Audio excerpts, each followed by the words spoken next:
So you just clicked onto this video wondering why I titled this podcast episode, How Can It End With Us? What do I mean by that? And what does it mean? How can it end with us? Well, stay tuned because in this podcast episode, we're going to be talking about that and the Justin Baldoni-Blake Lively controversy. Now, I'm not going to come with facts and everything, but I am going to come from a point of what I've heard. I'm just going to break this down in the next segment. But before we do that, welcome back to the Conservative Teens for Truth podcast.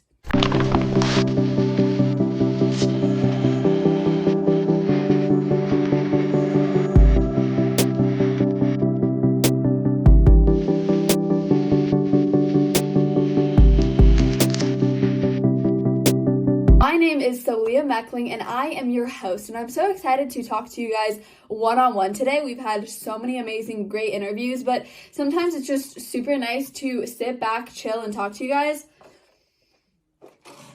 So here, about smacked the microphone. So here we are doing that, and today we're going to be talking about something so important and something that has been going on like crazy right now.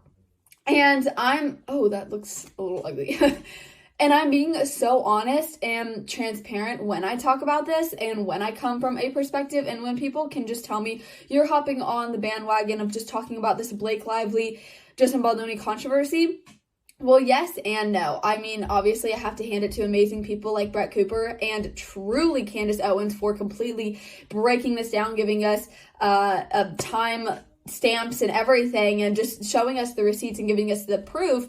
But I think it's really important for just everyone to be talking about this. Number one, because it is such a big thing going on right now and it's so pivotal and it's such a pop culture moment. But number two is because it all boils down back to the Me Too movement and the feminist movement.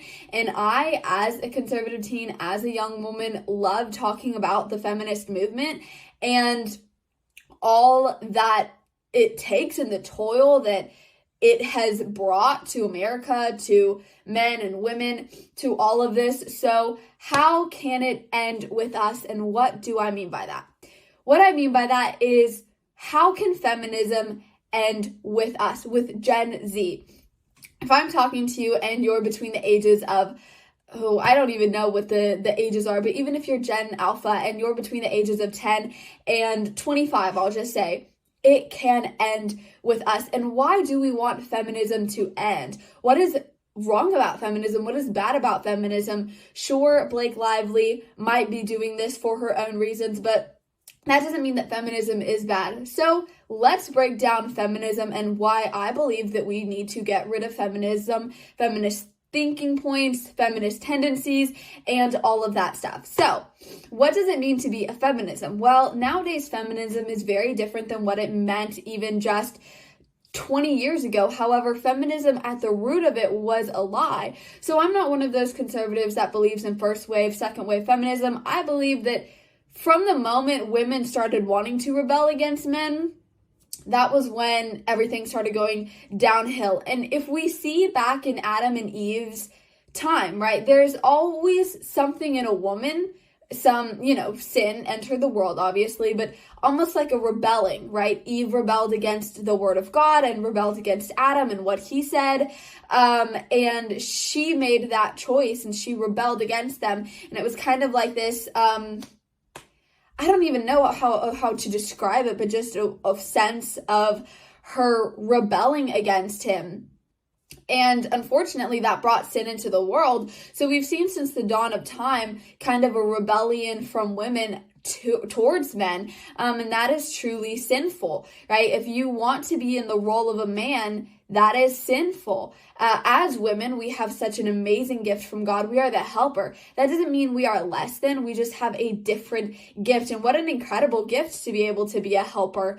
And so that is just kind of what I think about feminism. And feminism has always been about women empowerment and women in the workforce and being looked down upon if you're a wife and a mother, which I think is heartbreaking because so many amazing moms and wives, you know, have truly brought up the next generation and have truly dedicated their lives to their children. And that is a beautiful thing. That's something that shouldn't be shunned.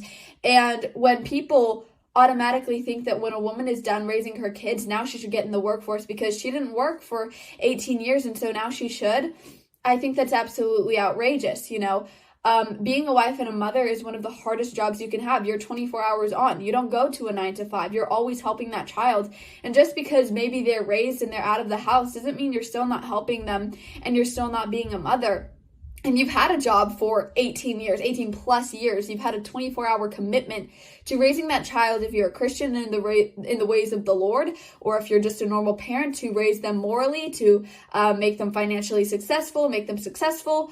And that is such an incredible role, and that's such a time commitment. That's such an amazing gift to be able to give your children, is a stay-at-home wife and a mother who loves them. And for me, I had a stay-at-home wife and a mom, and she truly was such an amazing role. My father was an amazing role as well. He went out, he earned the financial ability to have my mom stay at home. They made it work between them. My father was very much in my life. He helped raise us as well. So it was just this beautiful blend of what it truly means to kind of have a conservative nuclear family view. And the way I was homeschooled, I was raised up on the foundations of apologetics and the Lord. So I had a very amazing foundation, and I thank my parents so much for that. But feminism, it wanted to take women out of the house so then the children could be raised by the government. And that is another thing that is the reason why things have shot up so high, is because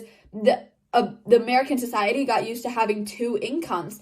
And so when you finally didn't have two incomes and you were basing everything off of one income, financially, it was super hard. You needed those two incomes.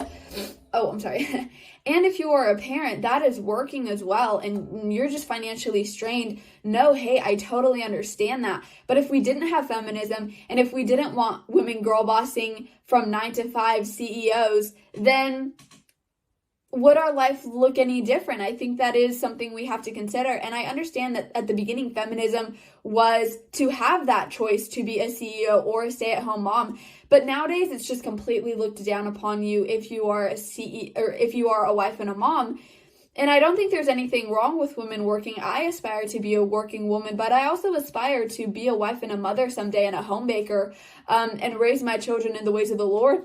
And be able to spend so much time with them. So that is why I believe that feminism is not well. And it's also this rebellion against the nature that God has created for women.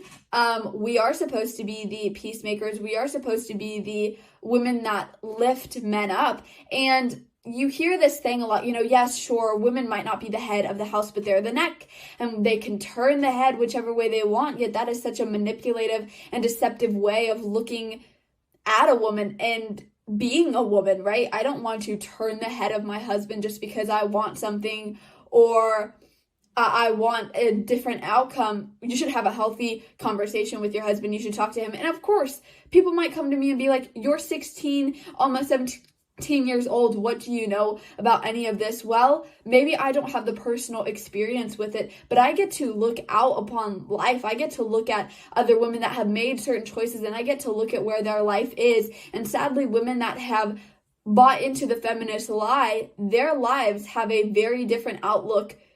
They're divorced. They're unhappy in their lives. They don't have children.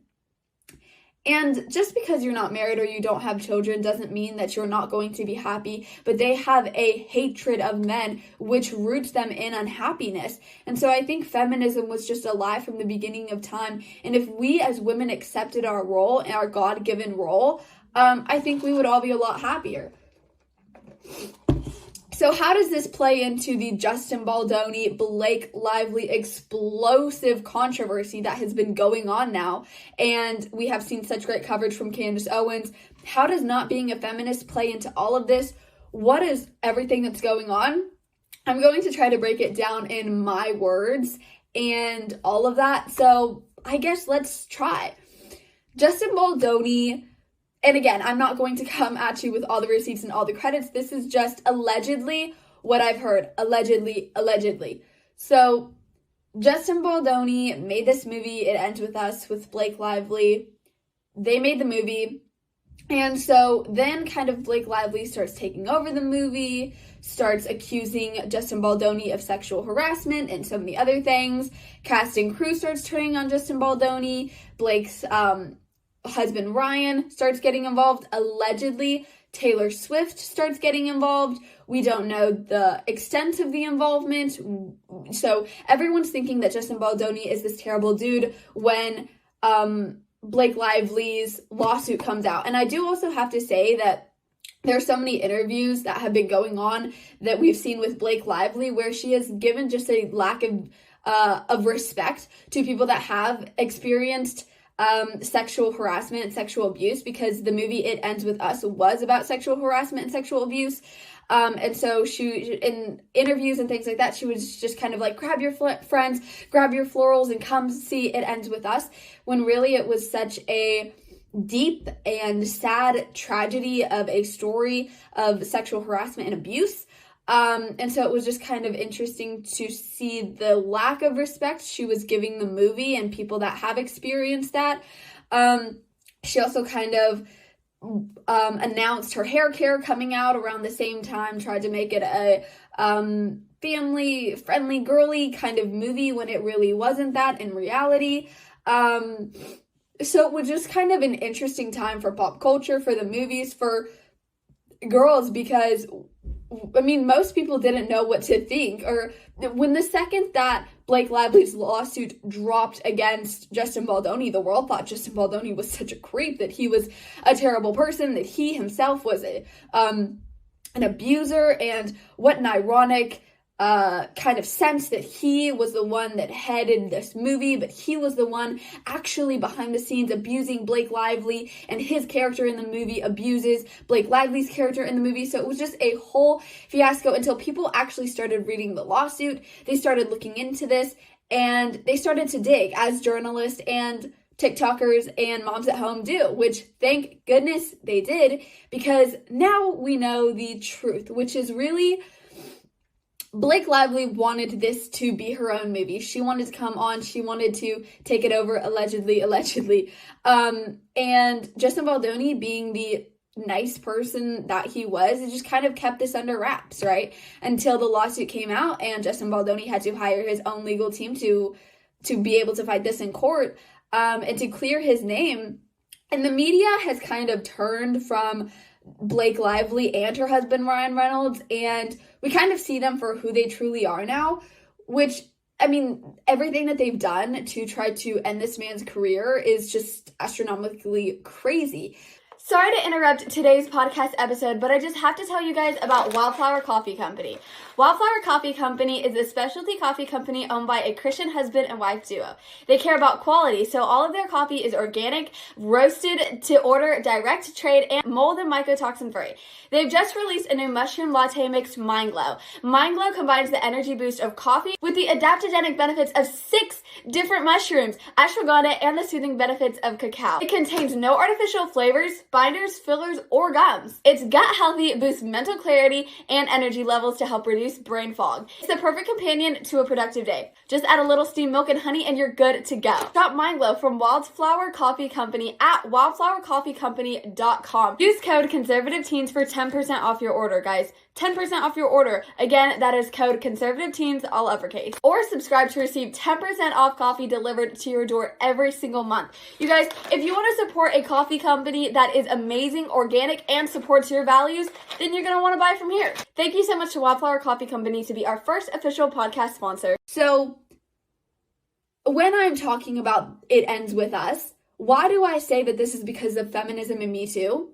Well, when we look back to the Amber Heard and Johnny Depp lawsuit and everything, that was literally Me Too. And this is what Blake Lively is doing as well, is just crying, because I'm a woman, I've been sexually harassed. And supposedly the media, us as people, we were supposed to buy that. Just because she was a woman, she was being sexually abused. She was the one being taken advantage of, being put down, having a lack of respect for. And so the audience was kind of left feeling like, oh my goodness, what is going on? Until we finally found out what was going on. And I think back in 2016, a lot more people were more likely to buy the Amber Heard Johnny Depp scenario and story than they are to buy the Blake Lively one, because we actually did our due diligence and we researched and we talked about this and we did a deep dive into Blake Lively and the lawsuit and all of that, versus when Amber Heard was kind of in this lawsuit. It was at the height of Me Too, when everyone was just, we're supposed to believe a woman no matter what. And so I think that is really interesting that the media now, and just TikTok and us as the audience, we kind of responded a little differently. At the beginning, a lot of people came out against Justin Baldoni, but then we kind of took a step back and we realized possibly what was going on. And so because of Me Too and women empowerment and feminism, it's just like, oh, we should believe every single woman. And I think Me Too is actually so harmful to women that have experienced sexual assault and abuse, right? We don't need this pendulum to swing the opposite direction and we don't believe every single woman at all. I think we need to believe every person that in their case, in the lawsuit, you are innocent until proven guilty. And I think the law, the courts, need to do their due diligence, and then we as the audience, we as the people, then make our assumptions of those people. And of course, as human beings, we're going to have different assumptions. Of course, I'm going to have my assumptions about this person, but ultimately, whether it's a man or it's a woman, I need to see all of the evidence, I need to see all of the proof, and then I will make my opinion on that person. It doesn't matter if you're a man, it doesn't matter if you're a woman, it doesn't matter who you are or the circumstances of this. I am not just going to automatically believe you or disbelieve you, right? I need proof. I need to see the receipts. I need to see what has been going on here, and then I can fully make an assumption of who you are, what the circumstance was, and what happened, as well as the lawsuit, and the courts can as well. So, but I think going back to the Me Too movement, it truly corrupted a warped sense of, oh, we just have to believe every single woman, no matter what she says, no matter what she does, no matter anything. We just have to believe women, which is absolutely false and baloney, if you truly ask me, because like I said, it doesn't matter if you're a man, it doesn't matter if you're a woman. What matters is what actually happened in the truth of the scenario, the truth of what actually happened. And feminism also bled into the Me Too movement of women empowering, and the second a man says something or looks at you funny, it's sexual assault. If a man compliments you or if he looks at your body, oh my gosh, it's sexual assault, it's sexual harassment, when in reality it's just not, and it's just the nature of men to be able to look at women and to be able to talk at women. I mean, the second a man approaches you, you can't be like, ew, you creep, get off of me. This is the problem with feminism, is because you have this hatred of men, and men can't do anything right, and the second men open their mouths, women think they're just creeps, which is not true. But then it bleeds over into men being less weak and us not having masculine men to take care of America anymore, and the root of the nuclear family falling apart, men being weak, women just wanting to rule over men, is feminism, is the root of the lie. And this happened in the Garden of Eden when the snake whispered into Eve's ear. But did God really say that? Did he really say that? This inner stirring of her to want to rebel because of sin, because of this nature, is something that I think women, we will always have to have the struggle with. I mean, I don't know of any woman out there that doesn't have a small part of a struggle of some sort of feminism. I mean, it's just innate. We all want to sin. We are all born sinners, and because of the blood of Jesus Christ, the Lamb has washed us clean, and thank Jesus for that. Thank him so much, because he has washed us clean of every single sin. But that doesn't mean we won't struggle with sin. And feminism, I mean, one of the best books my mentor gave me was this Girl Defined book on feminism, on what it's God's radical design for beauty, femininity, and identity. And in this book, I was able to discover what it meant to be feminine but not a feminist, right? You don't have to lose yourself in the feminist identity, right? I'm a woman, I'm feminine, but I'm not a feminist. I don't hate men.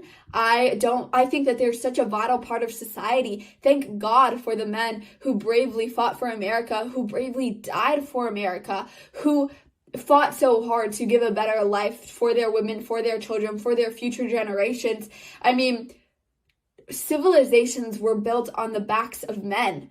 women were, of course, a vital part of society. Children were a vital part of society, but men can just get things done. Men can put aside their feelings. And this is not putting women down in any way. Women are amazing. Men are amazing, yet we have different gifts. And so when I say it ends with us, I want Gen Z and Gen Alpha to no longer buy into the lie of what it means to be a feminism, or what it means to be a feminist. And when we say, oh, feminism is good, feminism has brought about, oh, so many things, so many opportunities for women. And yes, it has. I mean, I'm so happy to be able to go to college. I'm so happy to be able to work, to be able to express my opinions online. However, I think the pendulum has swung too far, and we are now at this man-hating sort of sense of what it means to be a feminist, and I don't believe in that. So when I say it ends with us as a play on words to what happened to Justin Baldoni in the Blake Lively lawsuit and all that stuff, is because of the Me Too movement. We were supposed to believe all women. Blake Lively played into that so she could get people to think Justin Baldoni was just this terrible person just because he was a man. But however, that did not work for her. It didn't work for her because we saw what happened in the Amber Heard lawsuit. We looked at our receipts, we checked what was true, and we fortunately saw that Justin Baldoni had been portrayed as a terrible man, as toxic masculinity, when really it was just toxic feminism that got to Blake Lively. Thank you guys so much for watching this episode. If you loved this episode, please go subscribe to the YouTube channel. Please go watch this and listen on Spotify, Rumble.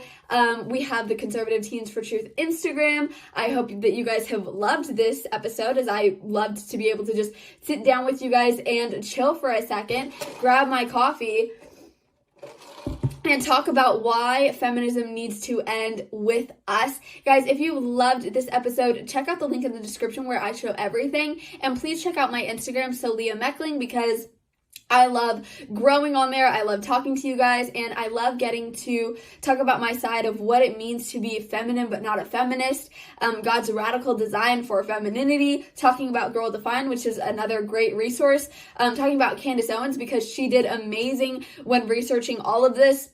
If you want more of a deep dive into that, I would definitely point you in the direction. All of the things that I have said are alleged in this video, because we don't know yet. The law and the courts have not fully gone through. I believe that's going to be in 2026. So allegedly, those have been all of the facts that have come out from sources. So I just wanted to talk about that and why I think that feminism needs to die, because as a woman, I have everything a man could do and more. And I don't think we need to hate men anymore. I see so many videos of men doing incredible jobs that I would never want to do, yet they're doing it so they can support their family. And what a more beautiful portrayal of what it means to be a man, providing for his wife, for his children, than those videos. And I think as women, we should aspire to be the helpers. We should aspire to be wives and mothers, because that is truly the most important role a woman will ever have in her life. And that's not to say that as a woman you can't find fulfillment in your work, because I think you can. But the Lord has such an amazing purpose and plan for our life. And even if that doesn't mean getting married and having children, still living in the way that God has called us to, which is gentleness, kindness, patience. We need to be less quick to anger. And that's something that I'm working on too, is as women, what does it mean to truly live by the Bible? What does it mean to be a Proverbs 31 woman? And that is something that I'm working on through every day. But as we continue to talk about these things and these facts and the Justin Baldoni, it ends with us. Thank you so much for watching this episode. And I truly, truly hope that feminism does end.